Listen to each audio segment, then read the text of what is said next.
The iPhone Air actually doesn't feel like a gimmick. It offers pro-level performance and a powerful 48-megapixel camera along with a bright 6.5-inch display in a super thin and light design. The jury is out on the battery life, but overall this is a promising new iPhone design. The iPhone Air is one of those phones that you have to hold to believe. It is super thin and light. It feels super sturdy in your hands thanks to the titanium design. But I know what you are thinking. What about the compromises? There's not a ton here. You get a big and bright 6.5-inch OLED display, powerful A19 Pro chip, and a versatile 48-megapixel camera with 2x optical zoom. And Apple promises all the battery life too. Will be judged of that in our testing.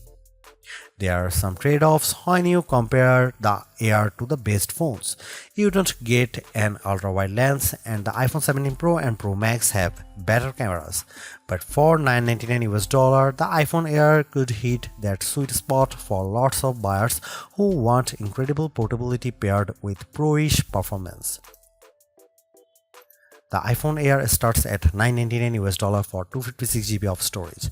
That's $100 more than iPhone 16 Plus that this model replaces in Apple's lineup. But that phone started with 128 GB, so it is technically not a price hike. The iPhone Air is available for pre-orders September 12 and the release date is September 19. The iPhone Air is a contradiction in your hand, and I mean that in a good way. It feels almost impossibly thin and light, yet it also feels rock solid. Measuring 5.6mm, the iPhone Air is thinner than the Galaxy S25 Edge, and I could tell as I held them both side by side. But the Samsung phone is actually a bit lighter at 5.75 ounces versus 5.82 for the iPhone Air. Regardless, this phone almost disappears when you hold it with the side of the iPhone Air facing you. Despite this thinness, Apple promises a very durable design complete with a titanium frame.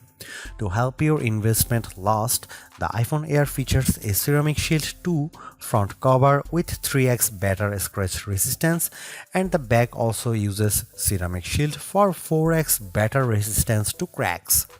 In terms of colors, you can take your pick from space black, cloud white, light gold, and sky blue. I am partial to the blue and white as they really highlight the thinness more.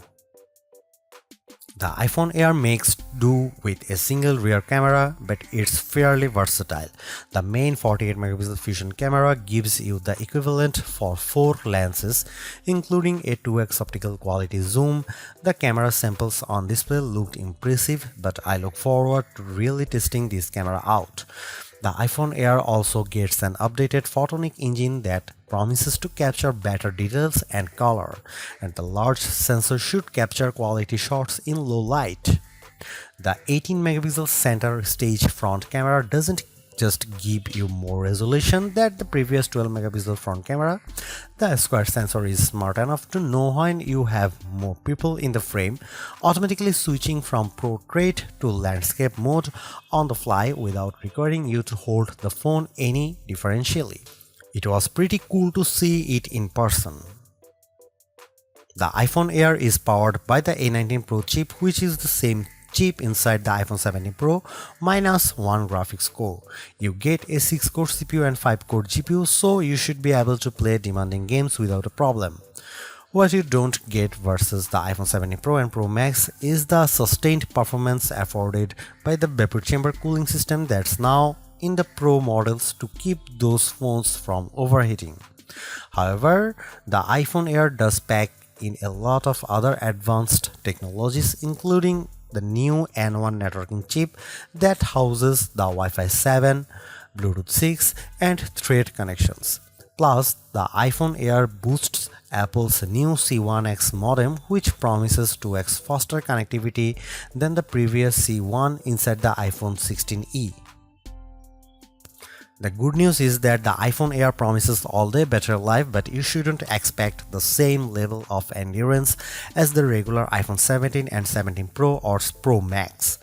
Apple crammed a pretty large battery inside the iPhone Air, though we don't know the capacity yet since Apple doesn't publicly disclose battery sizes, as it moved several key components to the camera bump area, which Apple now calls the plateau.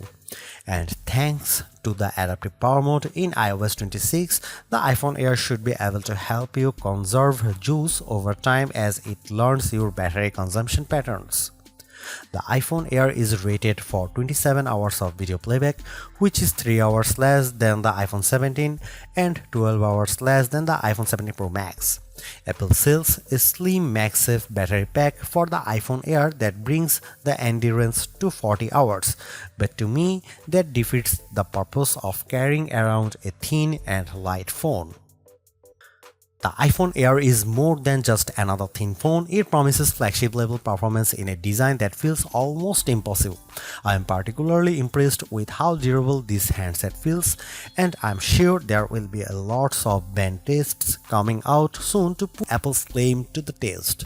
For me, the battery life of the iPhone Air will make or break this phone. It may not have the endurance to make our best phone battery life list, but the Air will have to last through most of your day to be worth $999 US.